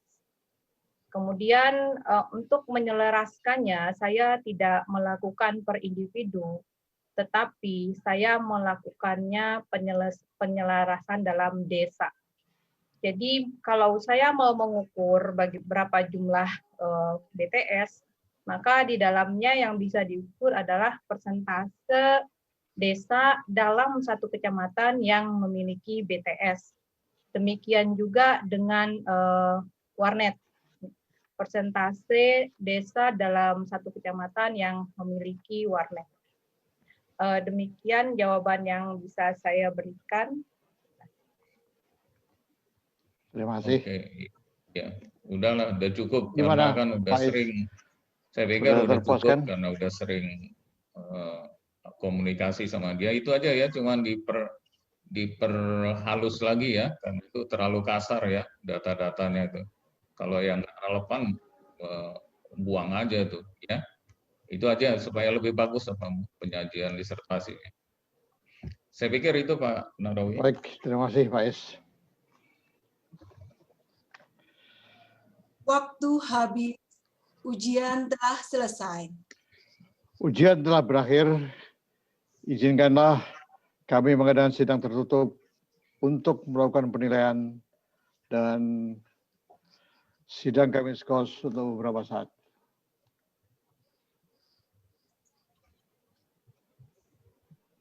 Tim penguji promosi Doktor UI meninggalkan ruang sidang menuju ruang sidang tertutup secara online.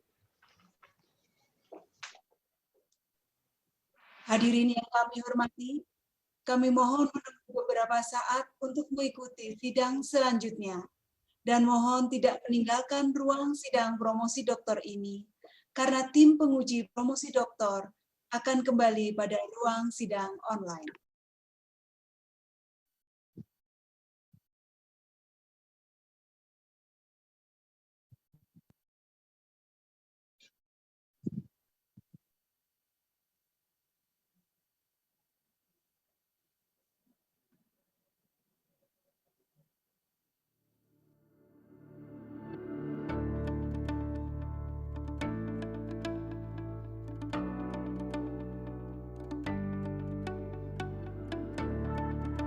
Program studi S3 Ilmu Ekonomi didirikan pada 1993 berada di bawah naungan Fakultas Ekonomi dan Bisnis Universitas Indonesia. Program studi S3 Ilmu Ekonomi memiliki visi menjadi pusat pembelajaran ilmu ekonomi jenjang doktoral yang bereputasi baik di tingkat nasional dan di Asia, sehingga berkontribusi terhadap pembangunan Indonesia dan masyarakat global. Program yang kami tawarkan adalah program S3 Kuliah dan Riset serta S3 by Research.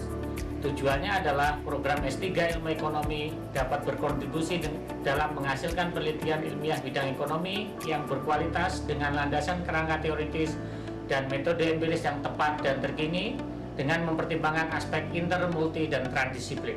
Untuk mendukung pendidikan ilmu ekonomi yang berkualitas tinggi, kontekstual, dan sejalan dengan perkembangan ilmu ekonomi global, kami melibatkan dosen-dosen berkualifikasi profesor dan doktor yang terbaik di bidangnya. Beberapa klaster penelitian yaitu game teori lanjutan, keseimbangan umum dan pemodelan ekonomi dinamis, ekonomi pembangunan dan analisis kuantitatif, model ekonomi dan metode empiris untuk ekonomi makro, model ekonomi dan metode empiris untuk ekonomi mikro, metode eksperimen dan ekonomi perilaku, dan mikroekonometrika. Alumni kami tersebar hampir di seluruh wilayah di Indonesia, di berbagai kementerian atau lembaga, beberapa pemerintah daerah maupun lembaga internasional. Mengingat hal itu, secara langsung, program studi S3 Ilmu Ekonomi mendukung program pembangunan sumber daya manusia Indonesia yang unggul. Program doktor dari Universitas Indonesia, alhamdulillah ini sangat mendukung pekerjaan yang dilaksanakan, semua aktivitas yang dilaksanakan di Pusikrat BPS. Dalam hal ini kita konsentrasinya adalah lembaga penyelenggara pendidikan dan pelatihan baik dari jalur degree maupun non degree. Jadi kompetensi teman-teman yang alumni doktoral UI di bidang ekonomi ini sangat mensupport pada saat kita merencanakan kegiatan pendidikan dan pelatihan yang berrelasi dengan economical areas. Kurikulum pendidikan akademik pada program S3 wajib mengimplementasikan pembelajaran berbasis riset pada setiap kegiatan pembelajarannya. Pendidikan program S3 Ilmu Ekonomi dapat ditempuh dalam 2 jalur, yaitu jalur kuliah dan jalur riset. Program studi S3 Ilmu Ekonomi ditunjang oleh lingkungan yang nyaman serta didukung oleh tenaga pendidik dari kalangan profesor serta doktor yang berkompeten dalam bidang riset baik pada ranah nasional maupun internasional. Program S3 Ilmu Ekonomi mendorong mahasiswa untuk terlibat dalam kegiatan riset ilmiah dan berpartisipasi aktif pada konferensi nasional dan internasional. Dengan tuntutan tersebut, program S3 Ilmu Ekonomi menempa mahasiswanya untuk memiliki skill penulisan ilmiah yang baik, memiliki metodologi penelitian yang kuat, dapat melakukan paparan ilmiah dengan efektif dan efisien, serta dapat menjadi problem solver atas masalah-masalah ekonomi terkini. Tak jarang, mahasiswa yang bersekolah di program S3 Ilmu Ekonomi dapat menghasilkan output penelitian pada jurnal reputasi internasional. Menjadi mahasiswa program doktor di PPIB merupakan kebanggaan akademis yang luar biasa buat saya. Kami banyak dibekali keahlian riset yang tentunya harus sejalan dengan perkembangan ilmu ekonomi dunia dan tentunya dituntut untuk berkontribusi dalam diseminasi karya ilmiah. Para profesor dan dosen yang kompeten dan berpengalaman membuat tuntutan tersebut menjadi mudah dan kesempatan untuk berdiskusi dengan mereka terbuka luas kapanpun. Pengelola program pun ramah dan tanggap dalam memberikan layanan akademik. Sarana dan prasarana perkuliahan juga sangat memadai. Keberadaan rekan-rekan mahasiswa yang kompak, serta atmosfer akademik yang kondusif dan kompetitif di lingkungan kampus telah memberikan motivasi dan kenyamanan tersendiri bagi saya, seorang mahasiswa, untuk senantiasa belajar, berdiskusi, berkonsultasi, berkarya lewat penelitian, serta berbagi ilmu pengetahuan dan pengalaman. PTBU itu memiliki para pakar-pakar bidang ekonomis, tidak hanya di nasional tapi juga di kawasan, sehingga kita bisa dapat informasi, ilmu, pencerahan tidak hanya tentang teori ilmu ekonominya sendiri, tapi juga bagaimana teori itu bertransformasi menjadi sebuah kebijakan dan kendala-kendala dihadapi para pengambil kebijakan ketika menerapkan teori itu dalam keseharian di Indonesia. Terima kasih buat teman-teman, selamat menikmati dan enjoy kuliah di LMU. Terima kasih. Assalamualaikum.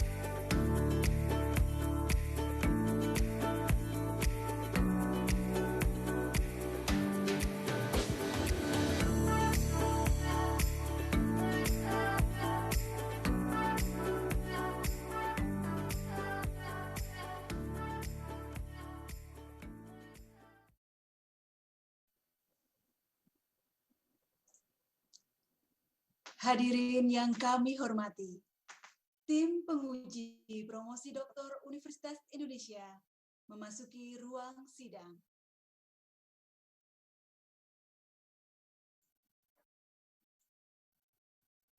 Calon doktor Saudari Syofriza Sofyan dipersilakan masuk ke ruang sidang dan harap mengaktifkan kamera serta audio.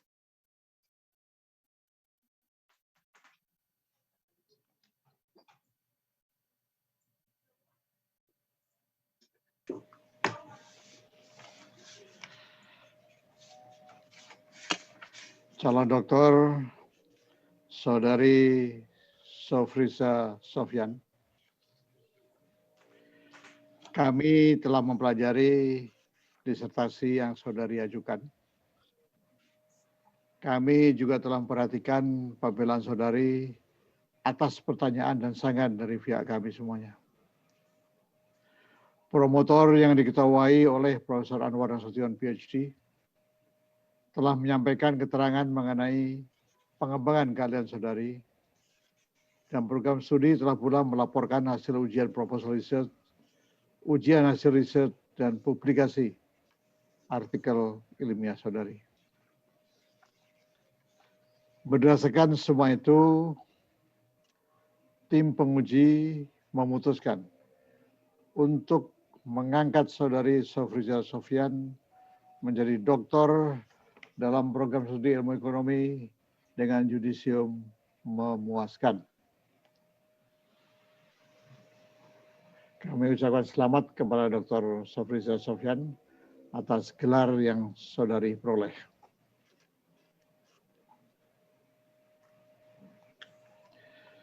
Selanjutnya, saya persilakan Profesor Anwar Nasution, PhD, untuk menyampaikan sambutannya.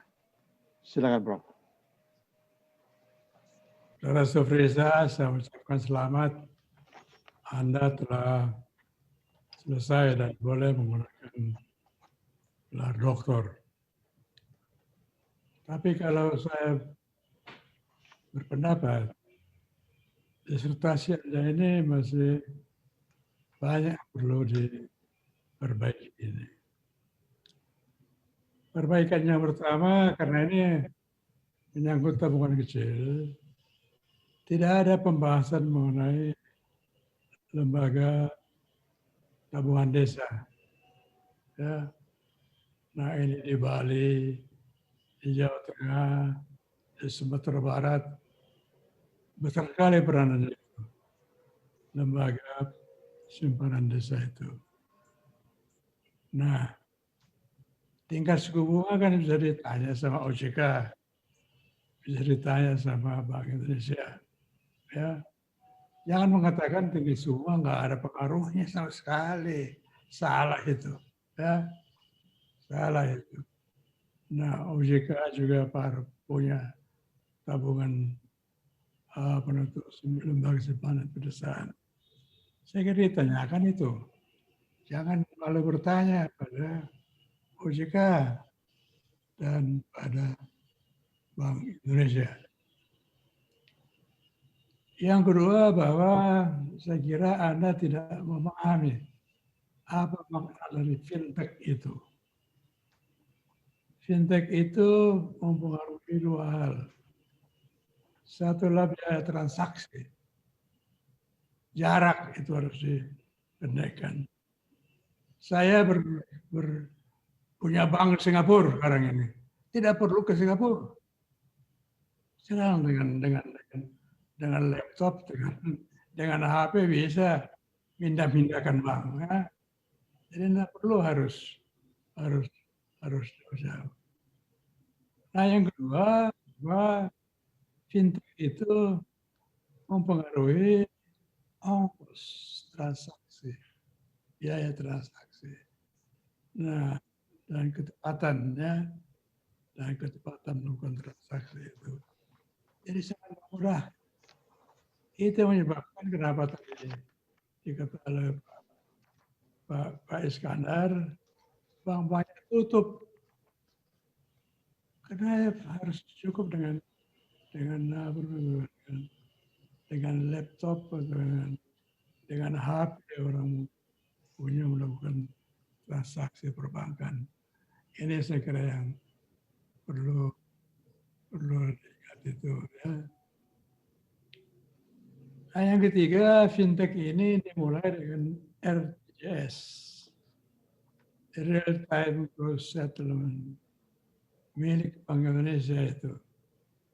Jadi semua bank-bank wajib punya rekening di Bank Indonesia dan wajib ikut RTGS. Jadi transaksi antar bank langsung dilakukan melalui RTGS. Ya sama dengan fintech itu. Nah ini yang saya kira yang perlu dilakukan. Nah ada bagusnya ditanyakan pada OJK atau pada Bank Indonesia, berapa sih ongkos yang bisa ditekan dengan adanya fintech ini? Ya, karena berapa? Nah, ongkos yang bisa dapat ditekan. Nah, fintech ini sudah sangat berkembang di RRC di Singapura. Sehingga di sana semua pedagang kaki lima sudah mengikuti fintech. Tidak lagi transaksi melalui cash, ya. Semua transaksi itu dilakukan melalui transaksi antar bank melalui fintech, ya. Nah, ininya sekarang ini lagi dikembangkan di Indonesia, tapi belum sehebat di Singapura ataupun di RT, ya.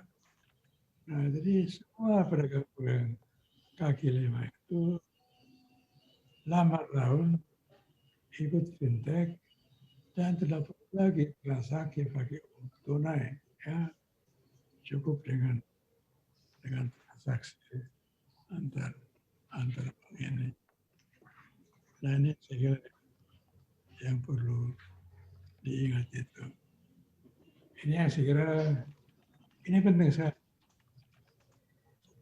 untuk masa yang modern ini.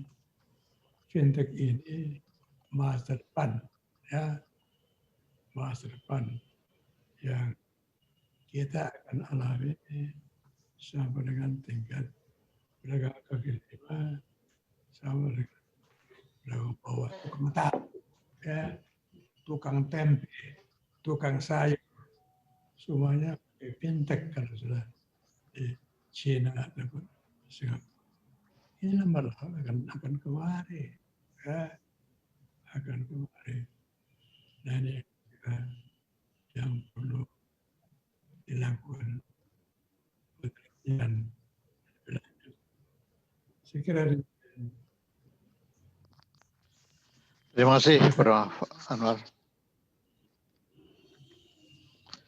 Selanjutnya saya persilakan kepada Dr. Shofriza Sofyan untuk menyampaikan sambutan singkatnya.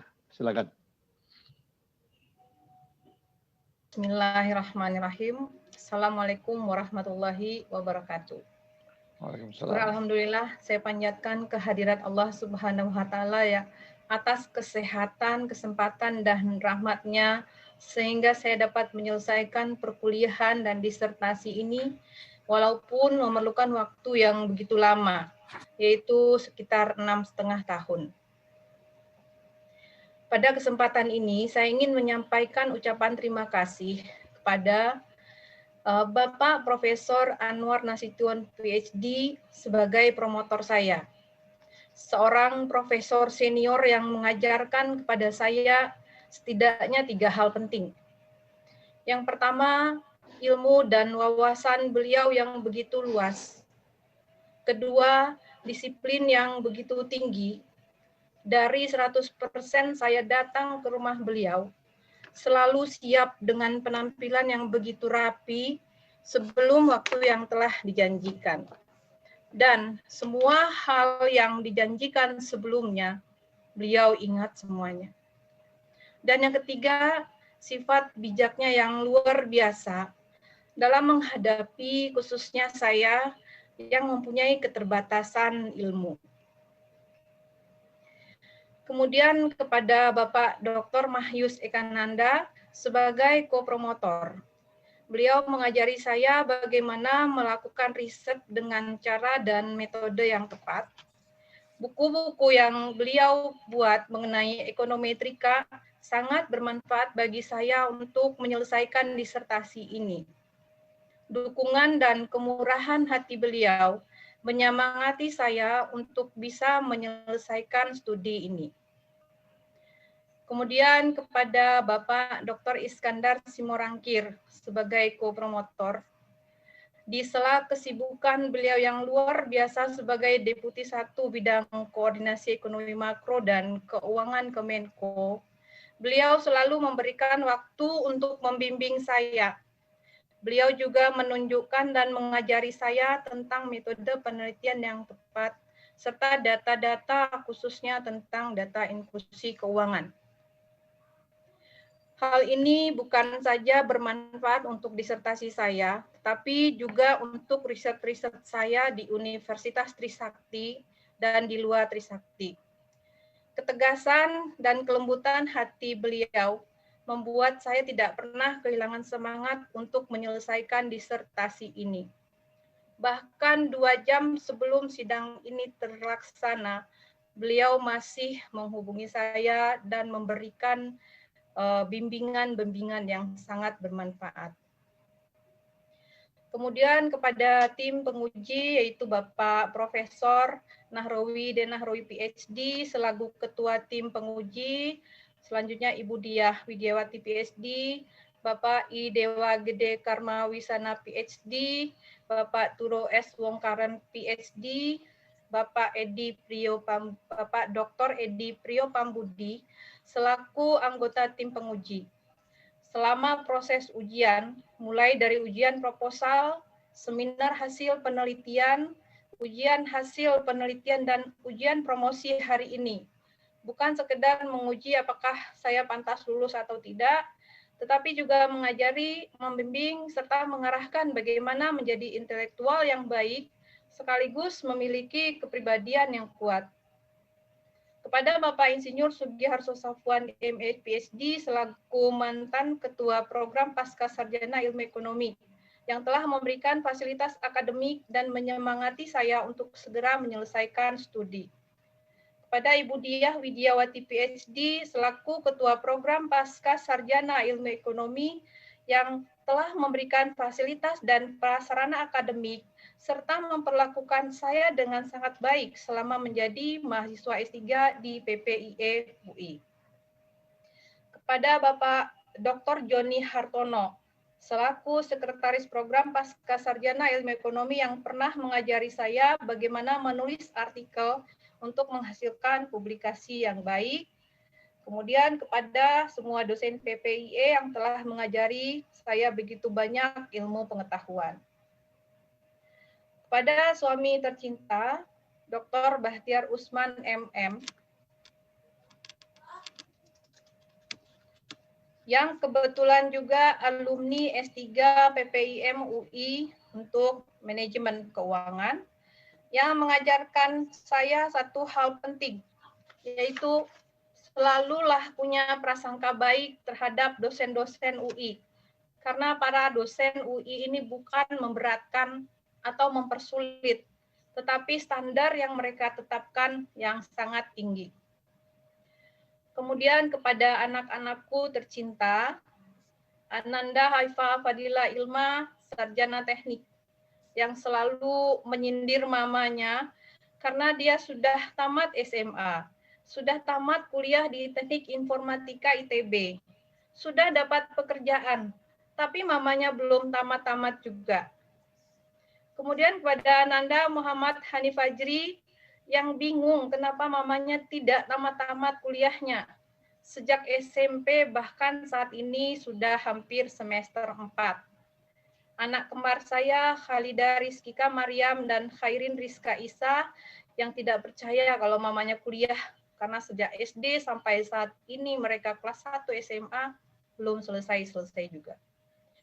Terima kasih atas pengertian anak-anak mama tersayang. Kepada ayahanda dan ibunda tercinta, Haji Sofyan Sultan Majobasa almarhum dan Hajah Husna HS, di usia mama yang 84 tahun ini, walaupun mama pakai kursi roda, tapi doanya selalu menyertai Ananda. Setiap hari Ananda minta doa kepada mama. Terima kasih banyak.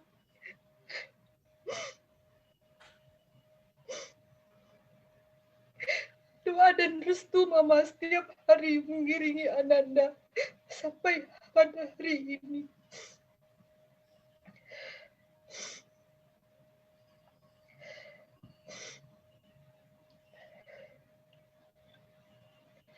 Kemudian kepada Bapak dan Ibu mertua tercinta, Haji Usman Ahmad dan Hajah Siti Nur Aye yang saat ini juga sedang sakit di Bima, Nusa Tenggara Barat.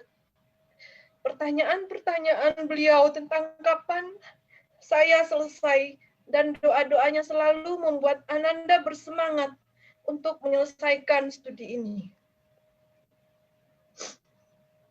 Kepada kakak-kakak Dr. Ahmad Syukri, Nini Sofnida SKM, Insinyur Ahmad Rizki, Muhammad Fauzi, Sarjana Hukum, Arijal SEMM, Terima kasih atas dukungan dan doanya.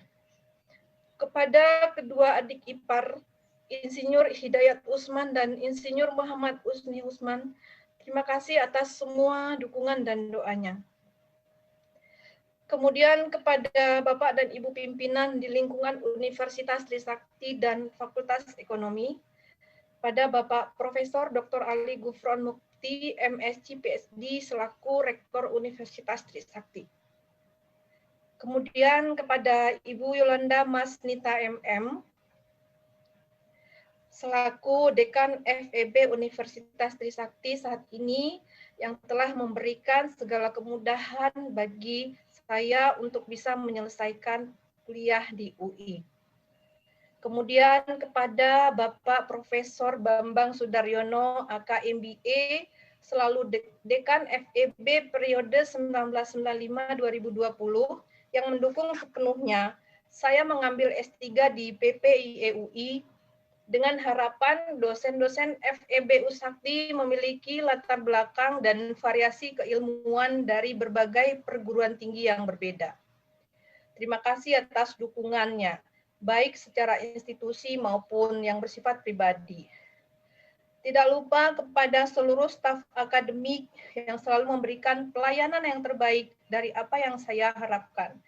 Seperti Mbak Mila, Mbak Yati, Mas Pras, Mbak Mirna, dan para staf lainnya yang tidak dapat saya sebutkan satu persatu. Kemudian kepada staf perpustakaan FEB UI, terima kasih atas semua bantuannya. Kepada teman-teman seperjuangan S3 Angkatan 2014, yaitu Bapak Dr. Abdul Kiilu, Ibu Dr. Harmini, Ibu Nuning Prihatmini, Ibu Diah Nirmalawati, Ibu Dian Oktaviani, Ibu Dewi, Pak Doni Satria, Pak Agus Salim yang telah menjadi teman diskusi, teman bercanda, dan saling berbagi kesulitan. Terima kasih atas semua itu.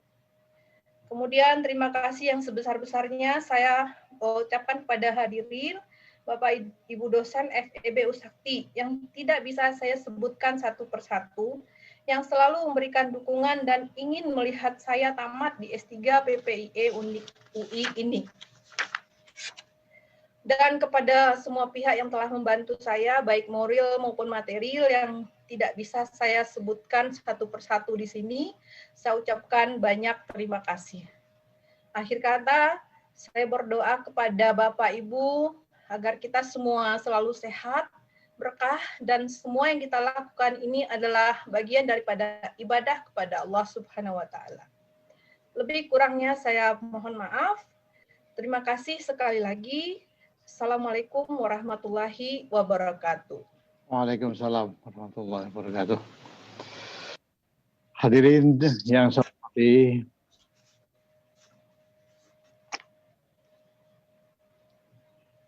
Dr. Sofriza Sofyan ini adalah Doktor Ilmu Ekonomi Fakultas Ekonomi dan Bisnis Universitas Indonesia yang ke-121. Nah, sekali lagi, atas nama pimpinan Fakultas Ekonomi dan Bisnis Universitas Indonesia, saya menyampaikan ucapan selamat kepada Dr. Sofriza beserta keluarga besarnya dan seluruh olehnya di Universitas Trisakti. Dengan demikian, ujian profesi doktor telah berhasil dilaksanakan, dan dengan ini sidang terbuka profesi doktor Universitas Indonesia saya tutup.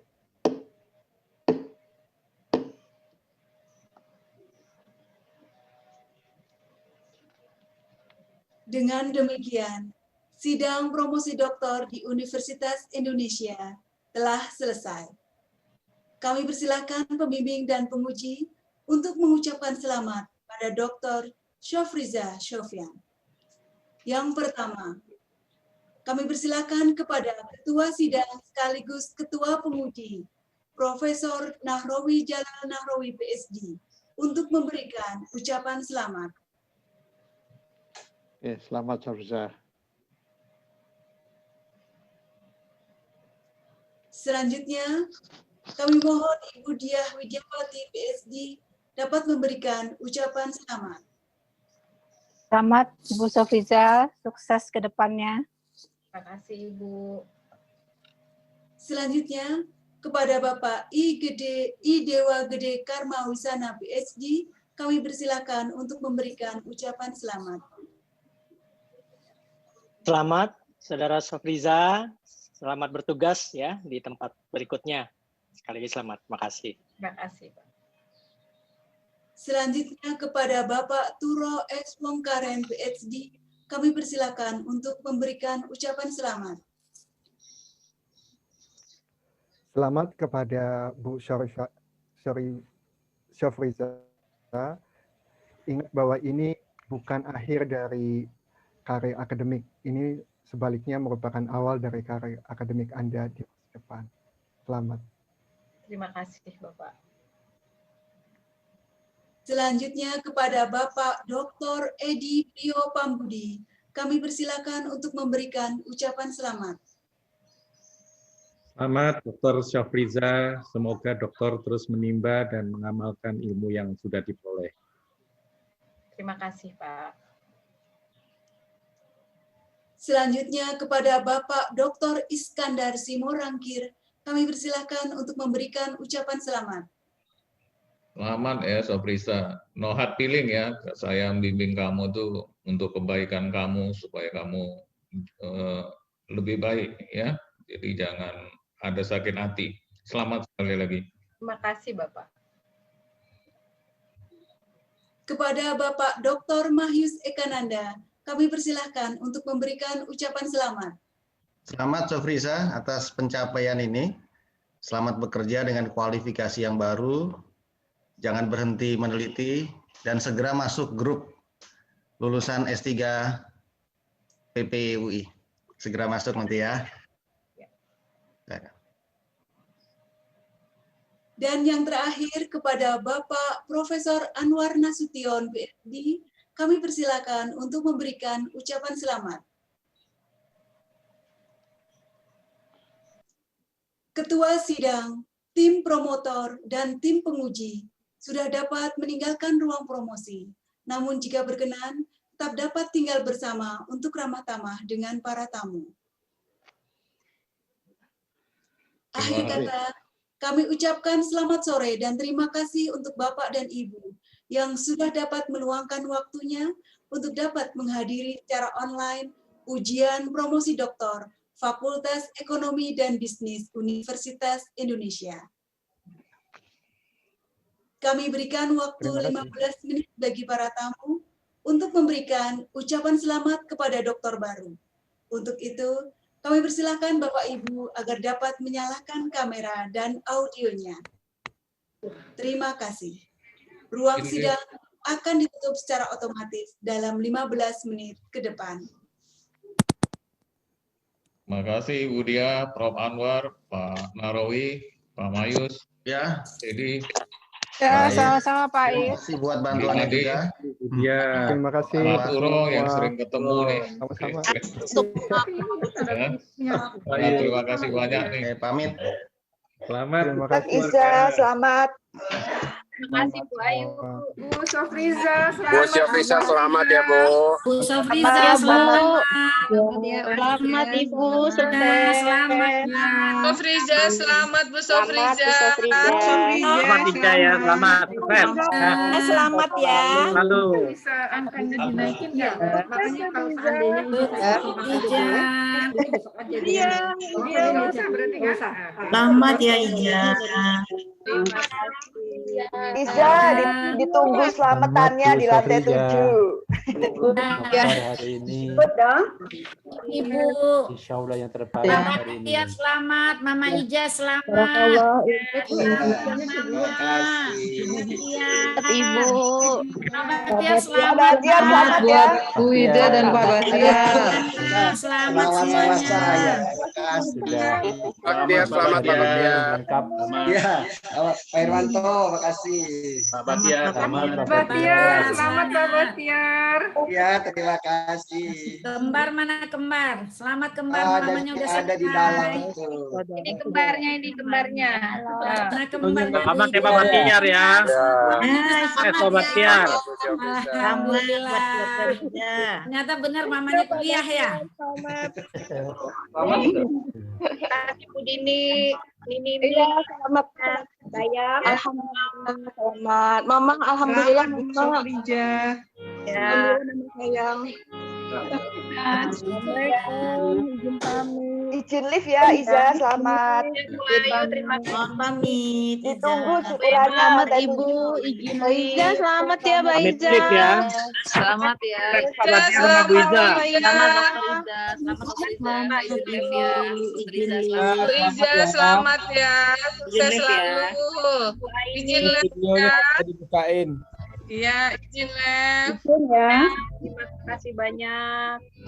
Selamat Iza, izin live. Selamat ya Mbak Iza sama Pak Baktiar. Assalamualaikum.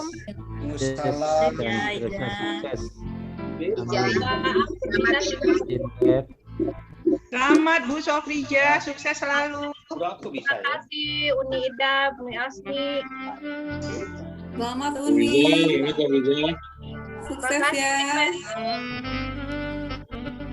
Selamat ya Jang.